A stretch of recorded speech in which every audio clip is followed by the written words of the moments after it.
In mid-2022, I covered Under a Rock, a survival game developed and published by Neanderthals. As the games continue to be developed, I wanted to check in and see how it's progressing. So Under a Rock is still in alpha development, and its goal is to be a relaxing survival game that combines elements of PvE, crafting, building. Players are tasked with surviving in a fully procedural generated world filled with natural resources and dangers. The game is built using the latest version of the Unreal Engine 5, which allows for stunning graphics, immersive gameplay experience, and all the other bells and whistles that comes along with the latest engine. If you want to see my previous coverage of Under a Rock from 2022, click the link somewhere on the screen and it'll be in the pinned comments. Since my last coverage of Under a Rock, the developers have added new screenshots and provided video clips along with a lot of new information about the various builder modes in the game, as well as new biomes, a large cave systems, along with new information on exploration and surviving in the game's immersive world. First of all, we'll be taking a closer look at the various builder modes available in Under a Rock. The default builder mode in Under a Rock is a basic mode for placing solid structures directly, which we are currently accustomed to in most survival titles. It allows players to create structures such as walls, floors, roofs, using resources they've collected in-game. To use this mode, players must have the necessary resources such as wood, stone, or other materials on their inventory. Once they have the resources, they can select the default build mode and use it to place the resources in the game world to create their desired structure. This mode is the most basic and straightforward builder mode, and it is a good starting point for players who are new to the game. The advanced builder mode in Under a Rock allows players to plan their base construction and collaborate with their friends. This mode is called ghost building. It's basically blueprints, which we've seen in various other survival titles before, and it allows players to visualize their construction before it is built. This makes the building process more efficient. Ghost builder mode also allows players to mark specific meshes as high priority, which makes it clear to anyone who you're working with on a build that should be focused on. Players can also add a colour for the don't build this yet. This is for when players are still working on a particular section of a construction. The devs have stated that this feature is still under consideration, but it could be added if there's demand for it. The developers do have plans to add shared blueprints in the future. This feature allows players to save and share construction blueprints of other players. Players will be able to save all kinds of construction blueprints for later use, a part of the ghost building system.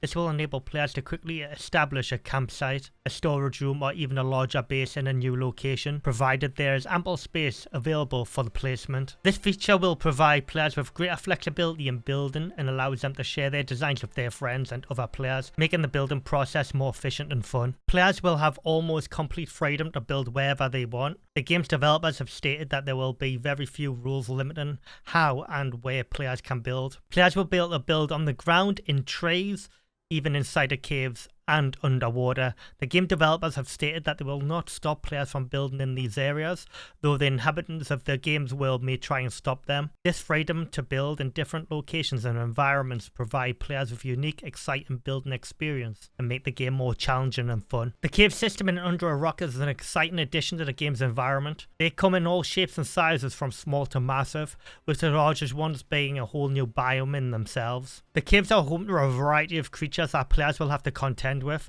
as they rarely like to share their space or their precious resources found within. Players will have to kick out the inhabitants, claim the space, and they can build their own bases within caves. There are no limits to what players can build, and the cave system provides players with a new, unique, challenging building experience. The cave system will also contain valuable resources such as ores, minerals that players can use to craft their advanced tools and weapons and their base upgrades. The cave systems are seamlessly integrated into the game's world, which means that they are no loading screens when entering or exiting a cave. Creatures in pursuit can follow players in and out of caves. However, it is important to note that just because a creature can follow, it does not necessarily mean that it will. Some creatures might have a fear of caves, while others might have a fear of the outside. Various factors such as hunger, anger, or something else can drive them to overcome their fears and follow the player. Therefore, players should always be prepared for any eventuality and take nothing for granted. In Under a Rock, there are two types of pets: tames and companions. Tames are creatures that can be tamed by the players and they can be permanently killed. They are relatively self-sufficient and don't have any deep connection with the player. They may choose to fight if threatened, but are more likely to run away. Tames tend to stay close to the base and rarely wander off. They also cannot be commanded to perform specific tasks. Companions are the true pets in Under a Rock. They are loyal to the player, can be used as mounts, and can level up and gain access to abilities. They are different from tames in that they have a deeper bond with the player and can be brought back to life if killed and respond to simple commands. Breeding is another aspect of the pet system in Under a Rock, and it allows players to create new and unique pets with different combinations of looks, abilities, strengths and weaknesses. The only exception is tier 4 pets, which must be captured and tamed. A newly bred pet is a tame, and tames can be traded with other players who can choose to keep them as tames or turn them into companions. How many tames and companions you have depends on your skill level in animal handling. In Under a Rock there are 3 factors at play when it comes to resting, comfort level and rested bonus. The resting effect is necessary for players to receive the rested bonus, which provides a temporary boost to a variation of attributes such as health and stamina. The comfort level of a player's resting place determines the duration and the bonuses received from the resting effect. So the best way I can explain this, I think, is think of Valheim and the way you build stuff and beautify the place to increase your rested bonus, and that's what I think it's going to be like. There are 2 types of combat in Under the Rock, close quarter and ranged. Both combat types have 3 attacks, a light attack, a heavy attack and a charged attack. To avoid incoming attacks, players can use active blocking with a shield, active parry with weapons, or rolling out of the way. For players who prefer a more targeted approach, there is also an option for tab targeting lock, which allows players to lock onto a specific enemy. There are 3 physical damage types, slash, blunt and pierce. These can be mitigated by armor. All damage not mitigated by armor will reduce both health and stamina. The devs on Discord did mention about fire and poison damage but didn't elaborate on it. The game will feature multiple biomes including a desert, forest, snow and newly announced underwater biome. Each of these biomes will have its unique features, resources and challenges for the players to discover and overcome. So onto stats and progression now. The devs have confirmed on their Discord that it would be RPG light with skills and attributes. The first attribute would be Might, which is melee damage, carry weight and impact resistance.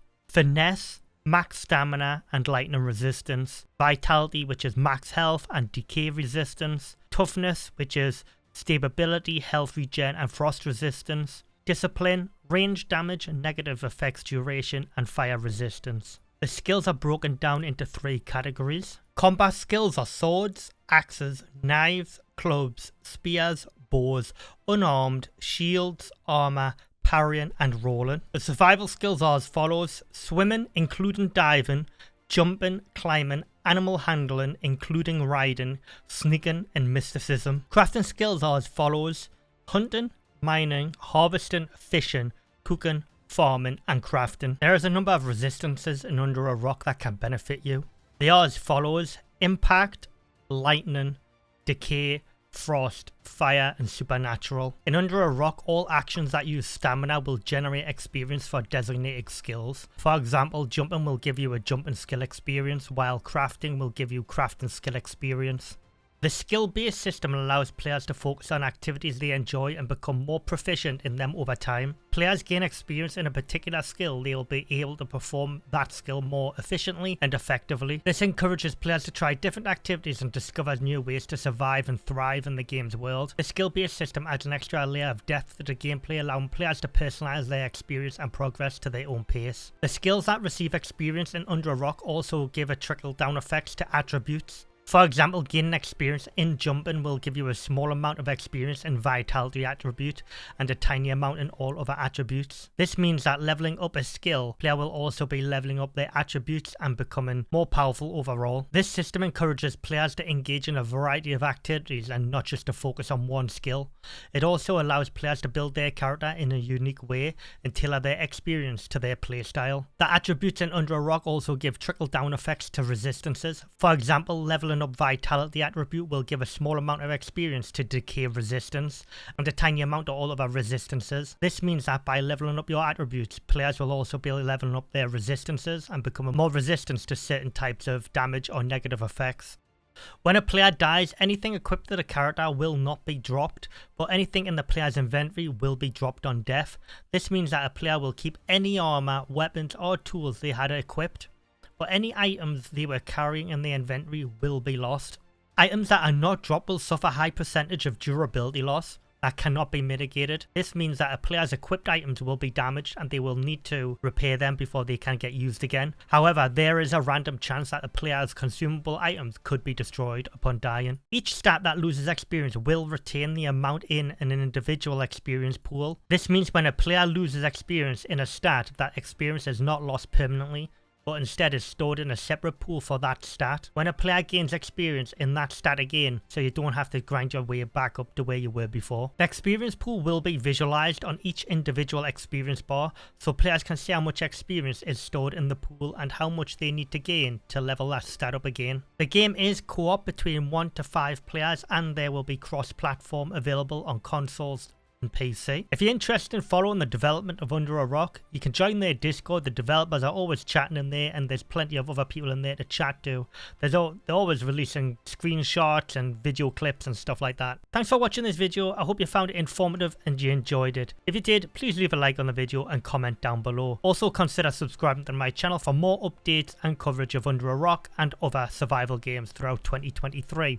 If you would like to support me further, you can visit my Kofi page. Your support is greatly appreciated and it will help me continue bringing you more content about this game and other games throughout the year. Thanks again for watching, and I'll see you all in the next video.